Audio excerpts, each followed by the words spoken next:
warahmatullahi wabarakatuh. Selamat pagi mahasiswa-mahasiswi yang berbahagia. Alhamdulillah kita bisa berjumpa lagi, tentu dalam keadaan sehat pada perkuliahan kita pada sesi yang kelima ini. Di mana pada sesi kelima ini ada tugas 2 yang harus mahasiswa kerjakan. Selain tentu ada tugas diskusi yang setiap minggunya kita kerjakan dan latihan soal pilihan ganda. Adapun perkuliahan kita pada sesi yang kelima ini, kita akan membahas tentang akuntansi transaksi bagi hasil. Adapun capaian secara umum yang ingin dicapai pada perkuliahan akuntansi transaksi bagi hasil ini, yaitu mahasiswa diharapkan mampu memahami dan menjelaskan tentang akad apa saja yang termasuk akad bagi hasil, serta bagaimana pencatatan transaksi akuntansi bagi hasil. Adapun capaian secara khususnya yang ingin dicapai dalam perkuliahan akuntansi transaksi bagi hasil ini, yang pertama adalah mahasiswa diharapkan dapat menjelaskan konsep dan transaksi mudharabah. Kemudian yang kedua, ini mahasiswa juga diharapkan mampu menjelaskan standar akuntansi keuangan transaksi mudharabah. Yang ketiga, mahasiswa mampu menjelaskan prinsip pembagian hasil usaha. Yang kelima, mahasiswa menjelaskan tentang entitas bagi hasil, entitas sebagai pengelola dana.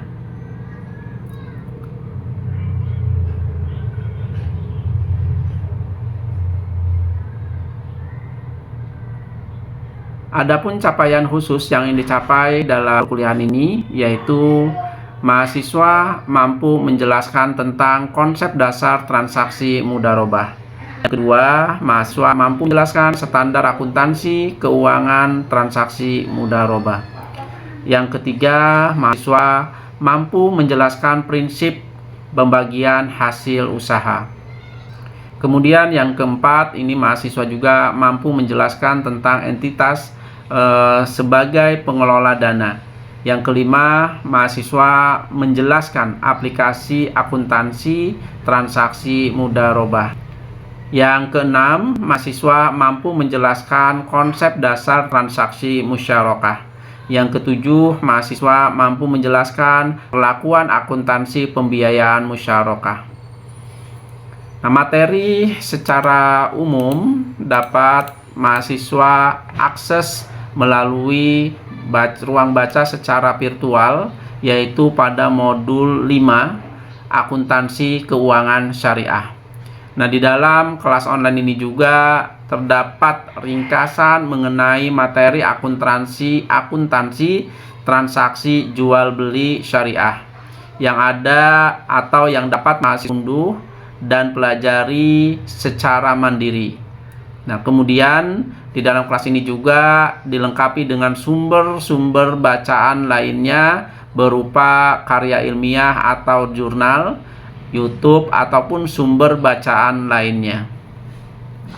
Nah, setelah mahasiswa belajar secara mandiri dari berbagai sumber pada kelas online ini, maka mahasiswa diharapkan mampu dapat aktif di dalam forum diskusi, baik di dalam menjawab maupun menanggapi studi kasus yang telah tersedia dalam forum diskusi ini. Kemudian untuk mengukur pemahaman materi yang telah mahasiswa pelajari, silakan mahasiswa mengerjakan tes formatif yang terdiri dari 5 soal pilihan ganda. Dan pada minggu kelima ini juga ada tugas tutorial kedua yang harus dikerjakan secara online oleh mahasiswa. Mahasiswa-mahasiswi yang berbahagia, Assalamualaikum warahmatullahi wabarakatuh. Selamat pagi mahasiswa-mahasiswi yang berbahagia. Alhamdulillah kita bisa berjumpa kembali dalam Akad transaksi bagi hasil adalah sebuah akad investasi di mana seorang investor ini akan mendapatkan return berupa nisbah atau kita sering menyebutnya porsi dalam bagi hasil. Nah, di dalam lembaga keuangan syariah sendiri, ini bagi hasil ini terbagi menjadi dua. Yang pertama adalah akad mudharabah, yang kedua akad musyarakah.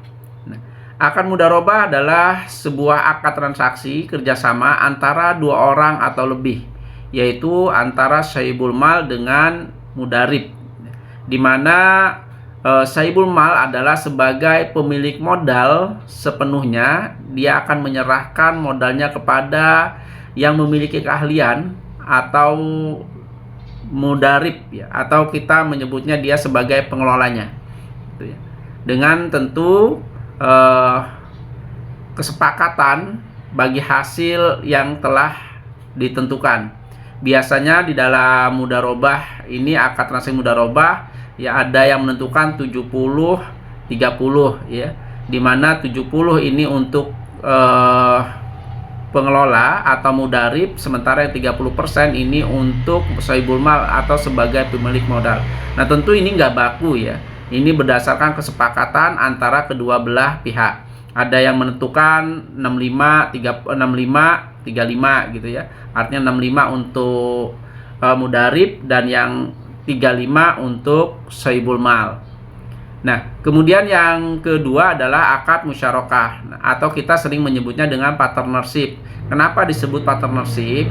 Karena masing-masing pihak ini berkontribusi di dalam porsi modal dan juga berkontribusi di dalam pengelolaannya. Jadi kedua belah pihak atau masing-masing pihak ini dia berkontribusi di dalam memberikan atau berinvestasi modal, dan dia juga berkontribusi di dalam pengelolaannya.